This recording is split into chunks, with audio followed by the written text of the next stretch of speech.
Look at all these beautiful people drinking and eating. What's been your favorite? A lot of love.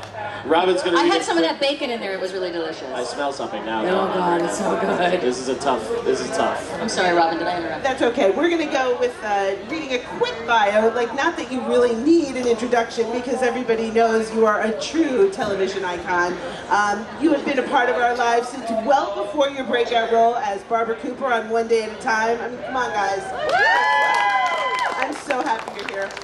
Decades more of award-winning roles in TV, movies, and popular shows, Valerie can now be seen as a regular on her Food Network show entitled Valerie's Home Cooking and Kids Baking Championship, and recently on the Family Food Showdown.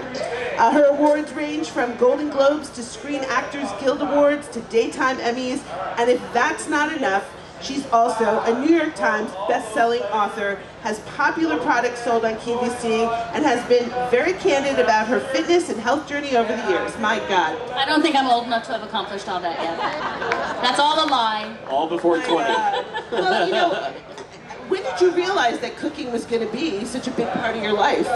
Well, cooking has always been a big part of my life. I just didn't realize that I could actually go on television and cook and like it could be a thing.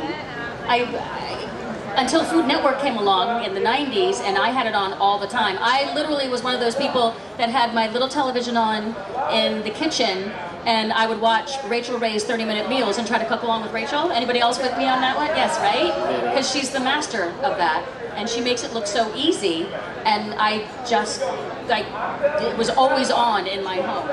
And to actually be able to have a show on that network, which I so adore, is kind of, I have to pinch myself a lot. I can't believe I get to do what I love to do.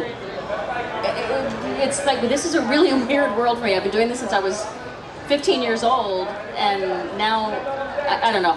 Life just gives you twists and turns all the time. I guess the key is just to always be up for it and keep moving forward. Is that how you learned how to cook, by watching the Food Network? That was where I found my even more love of food. But I learned how to cook from my mother and my nonni and my aunts. I would watch my nonni make her gnocchi and her cappelletti in my Aunt Adeline's basement kitchen. And then she would fry bread right in front of me, and she would ask me if I wanted the Parmesan or do I want the jelly in it. And sometimes I could say, can I have both? I've loved cooking longer than I've been an actress. So it's kind of weird the way this all has come around as I'm in the later years of my life, and I'm able to enjoy it this way. That's awesome. And it's because of you guys. So I have to thank you very much for tuning in, because I wouldn't be able to do what I'm doing if you guys didn't tune in. So I'm going to say thank you very, very much from the bottom of my heart. Thank you. So what's your favorite kind of cuisine? Oh my goodness. Yeah, I think because it started with nonnies, my grandma's, I'm going to have to go with Italian.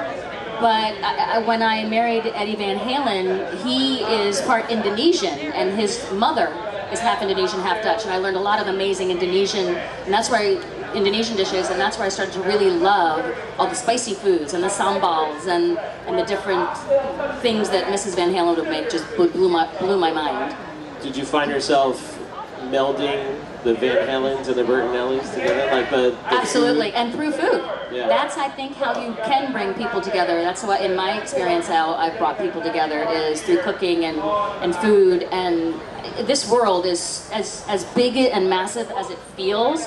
It's quite little and quite small. I mean, there's a dish that Mrs. Van Halen used to make, bami, and it's basically spaghetti, but without the sauce. I just kept that sambal on it, and the ketchup, and pork, and cabbage, and it's all mixed with pasta.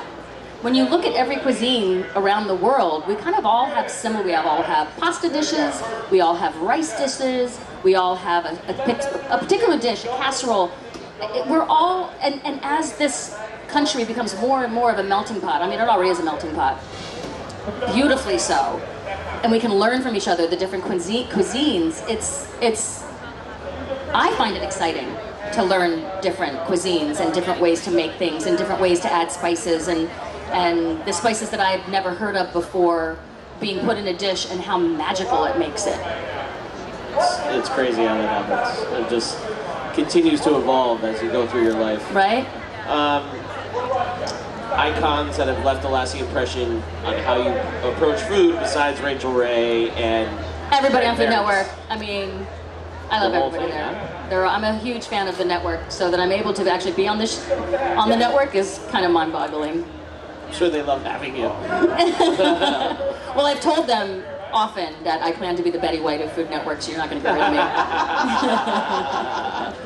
That's awesome. I love that. What are some of the traditional dishes that you still cook, that you've been cooking for years, that you just want to have in your life forever? Oh, I'll always be cooking red sauce. There'll always be a red sauce on the stove. Lasagna.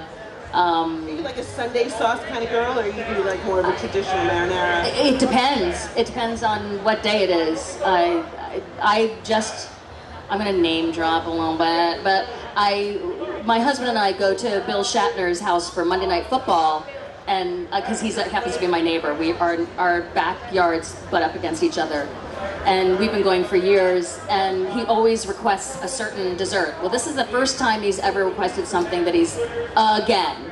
So I made my tiramisu, which is the easiest tiramisu in the world. It's on foodnetwork.com. You can look it up. It's so great, and he absolutely went gaga for it the first time, and went gaga for it again last Monday. So, I mean, whether it be something like tiramisu, which I can make where I don't have to necessarily look at the recipe, or a dish where I look at the recipe multiple times because I want to make sure I got it right. I'm never ashamed to actually keep reading a recipe. I think there's a few things I have in my back pocket that I can make, like gumbo or lasagna or tiramisu, but there's a few things I can just do that without a recipe. Do you feel like that? 100%. Yeah. Do you guys feel like that? Like there's some recipes you don't need to look at the recipe books anymore, but then there's other recipes where, like, did I read that right? How much do they want of that? And for some reason it works. Sometimes. Right? Trust the recipe. Especially Ina's. Like, she writes perfect books. Ina. How does she do that? They're the best. I mean, she must test those recipes a million times because they come out perfectly every single time. Have you dined Bless with Ina Garten. I've never met Ina Garten. I'm dying to meet her. I'm sure that we can make that happen somewhere. Having lived most of your life in the public eye, what would you say taught you the most? Your successes or your failures? What taught you? My failures have definitely taught me the most. Absolutely, without a doubt. Success is fleeting.